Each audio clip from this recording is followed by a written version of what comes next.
Hello friends. నేను మీ అమ్మ ప్రవీణ్. మన పెద్దవాడినైతే ఫ్రంట్ షోరూమ్ కట్టాలు గాకుండా ఒకటి ఎక్స్‌ట్రా ఏయించానని జెప్పాను గదా! ఒక్కొక్కటి అటు ఇటు. ఈ అశోక్ లేలాండ్ బడదాస్తు ఖాళీ బండే బాగా ఊపేస్తది. అలాంటిది నేనేం జేశానంటే, అంటే ఒకసారి కట్ట ఇరిగిందనమాట. ఫ్రంట్ కట్ట ఒకటి ఇరిగితే నేనేం జేశానంటే, సరే ఒకటి కొంచెం ఎక్స్‌ట్రా ఏద్దామని జెప్పేసి ఒకటి ఎక్స్‌ట్రా ఏశాను. నార్మల్‌గా ఏంటంటే ఫ్రంట్ కట్టాలు అప్పుడు రాలేదన్నమాట. ఇప్పుడొచ్చాయి. మొన్న అన్న జెప్పాడు కుమార్ అన్న అని ఆటోనగర్‌లో. నేను అక్కడే జేపిస్తానెక్కువ. కాకపోతే ఏందంటే అప్పుడు బడా దోస్త్‌కి ఫ్రంట్ కమాన్ కట్టాలు రాలేదు.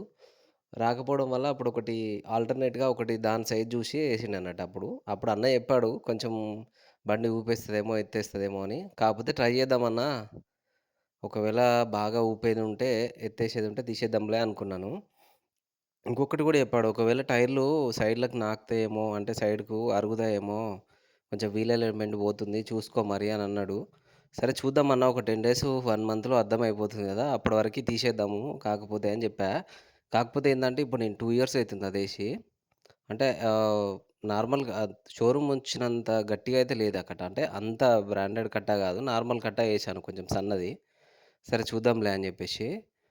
అదేయడం వల్ల ఇప్పుడు నేనేసి 2 ఇయర్స్ అయితుంది. నార్మల్‌గా ఒక 15 డేస్, 1 మంత్ చూద్దామనుకున్నా. కాకపోతే ఏంటంటే 2 ఇయర్స్ అయితుంది. 2 ఇయర్స్‌లో ఫస్ట్‌లో అంత ఇబ్బంది కాలేదు. మరి కట్టలకి యాక్షన్ ఉండియా ఏమో అది అర్థం కాలేదు గానీ, ఫస్ట్‌లో ఇంతగనం ఎత్తేయలేదు. ప్లస్ నేను గూడా ఎప్పుడూ అంత లాంగ్ ఎళ్ళలేదు. నార్మల్‌గా లోడేసేవాడిని హెవీ లోడే.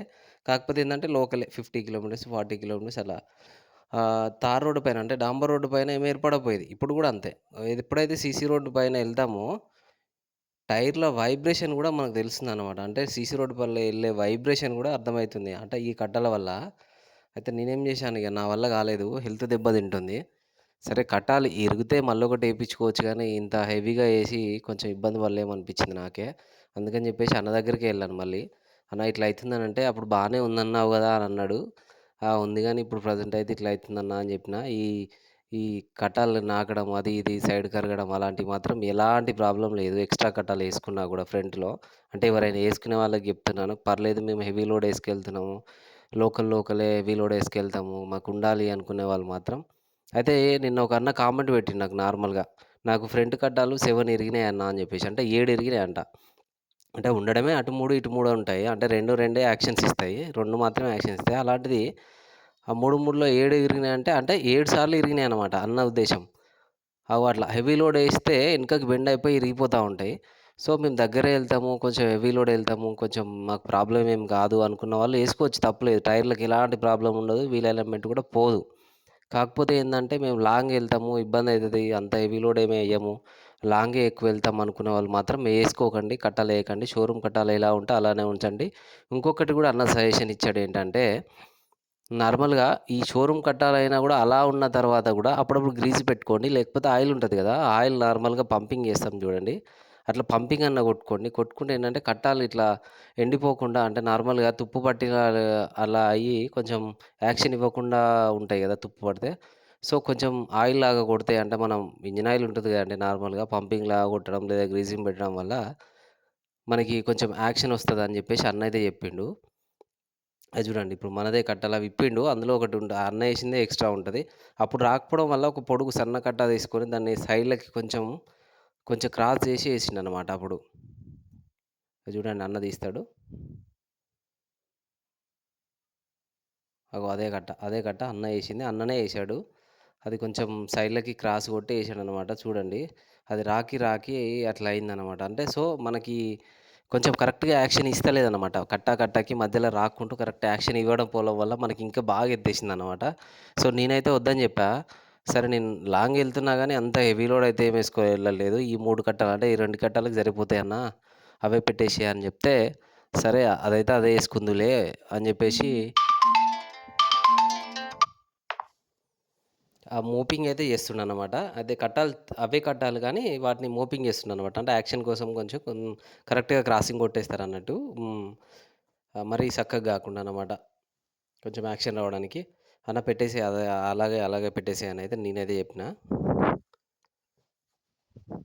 ఇది మనకి కరెక్ట్‌గా ఆటోనగర్‌లో సెంటర్‌లోనే ఉంటది. ఆటోనగర్ సర్కిల్‌లో కొంచెం ఇట్టటని జెప్పేసి ఉంటది. నాకైతే నేను అప్పటినుంచి 2 బండ్లకి ఎప్పుడైనా కట్టా ఏదైనా ప్రాబ్లమ్ వస్తే అన్న దగ్గరికే వస్తా. చూడండి ఎనకాల ఎన్నున్నాయో. ఆ కట్టాలు ఏ బండికైనా కట్టాలు కడతాడు. అవి కింపిన్‌ల అది సారీ ఆ కట్టాలకు సంబంధించిన పట్టీలు అవి ఇవి అన్నీ ఉంటాయనమాట అన్న దగ్గర. ఎక్కడికో పోవాల్సిన పని లేదు. ఏం పోయినా గూడా అన్నే తీసేస్తాడు. అదే వేరే వేరే దగ్గరైతే నార్మల్‌గా అది తీసుకొచ్చుకోపో, ఇది తీసుకొచ్చుకోపో అంటారనమాట. ఇరిగిన తర్వాత లేకపోతే ఇది ఇప్పిన తర్వాత. సో, ఆ ప్రాబ్లమ్ లేకుండా అన్న మొత్తం చూసుకుంటాడనమాట ఇక్కడ. మోపింగ్ అయితే అయిపోయింది. ఫిట్టింగ్ అయితే చేస్తున్నారు. యాక్షన్ చూసుకుంటాడు ఒకసారి. చూసుకొని అన్నకు ఓకే అనిపిస్తేనే చేస్తాడు. లేకపోతే కాసేపు టైం కేటాయించైనా క్లియర్‌గా చేస్తాడనమాట.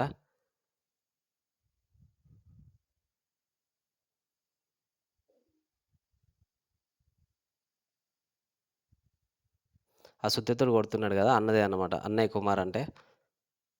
కుమార్ అన్న అంటే ఆయనే. ఆయనదే షాపు. మంచిగా గ్రీజింగ్ గూడా పెట్టేస్తాడండి. కట్టాలకి గ్రీజింగ్ పెట్టి మరీ ఎక్కిస్తాడు. కొంచెం నీట్‌గా చేస్తాడు. వర్క్ అనేది నీట్‌గా ఉంటది. అమౌంటయితే మనకొచ్చేసి ఎంతైదో మీరెంత అనుకుంటుర్రు నార్మల్‌గా? మనదే కట్టా తీయడం. కాకపోతే కట్టాలొచ్చేసి మనకే ఇచ్చేసాడు. ఒకవేళ మీకు మళ్ళీ సేమ్ అలానే ఎత్తేసినట్టుంటే కట్టాలేసుకో పర్లేదు. అలానే ఉంటే.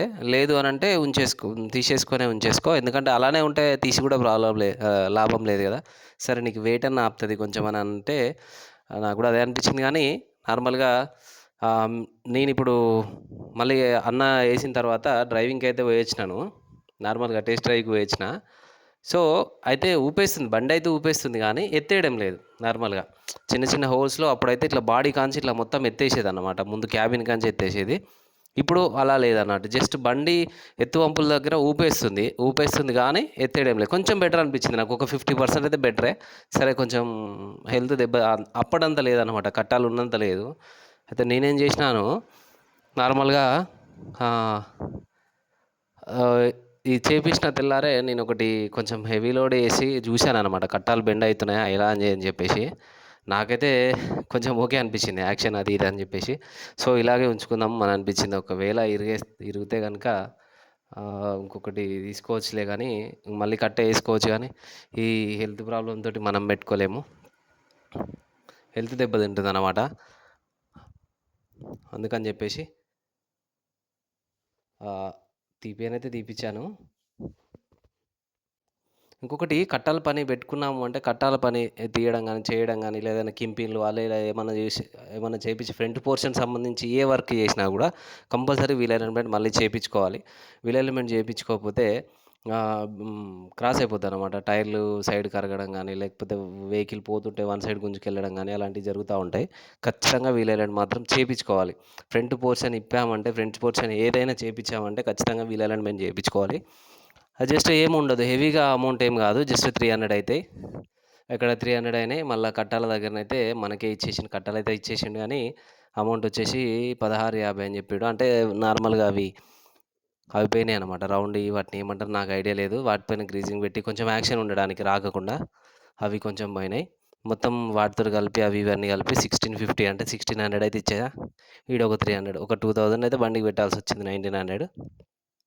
Thank you friends.